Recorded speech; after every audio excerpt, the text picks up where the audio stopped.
Greater Good Radio. Connect, learn, heal, and grow.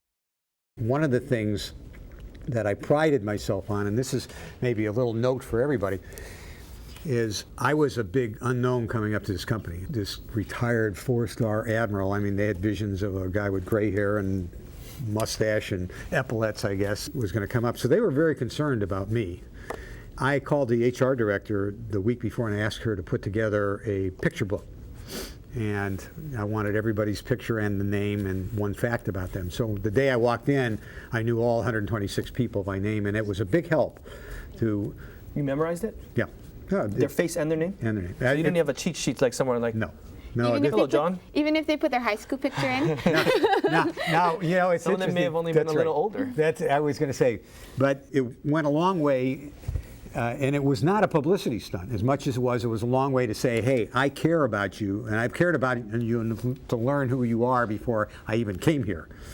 And it mattered. I had always tried to do that in squadrons and in places that I worked to get to know everybody by name. Kerry, you brought up a story, you asked me about that, to the point that when I became an Air Wing commander, I went into one of the squadrons, and when I had first arrived, and they had all switched name tags, because in the Navy, on your flight suit, you always wear your name tags, and they swapped the name tags around.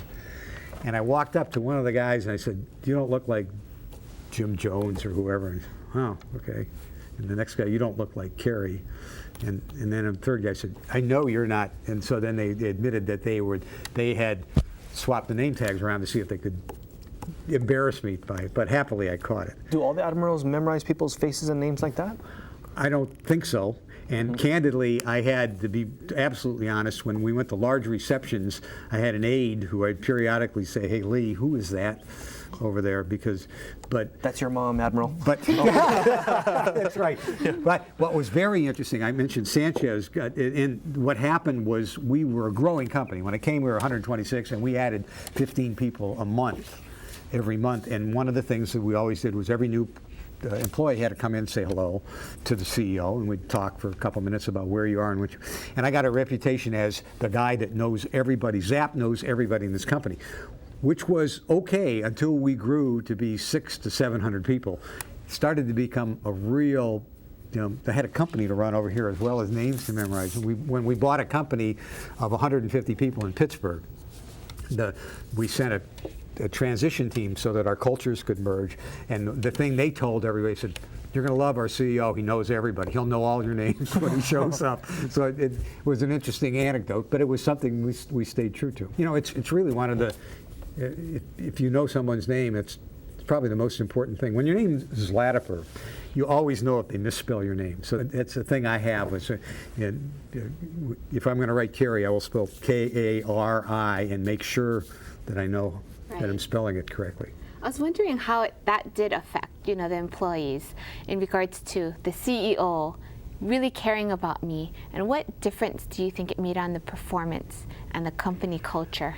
I think it made a big impact on our company for a couple of reasons. Number one, I came in and the first day I told them, I don't know 1/100th of what you all know about the product that we put out here, the banking software package. I said, I can't learn it. I got a company to run. My interests are going to be different. So you all have different skill sets than and I'm never going to be able to come and talk to you about your programming. But I'll always be here to help you with something if you need to get more resources to go do it. Also, I had a thing where management by walking around kind of thing. I walked around the spaces in some area or another every day, more or less just stick my head in and say, hi, how are things going? After about 6 months, people realized that it was more than a perfunctory, how are things going? It was, well, I got a little problem here. Okay, do you have all the help that you need, or can we help up at the other end of the building here or not? So. If you resonate with Greater Good Radio, please join our community at www.greatergoodradio.com, where you can get access to exclusive content and offerings. Hope to see you soon.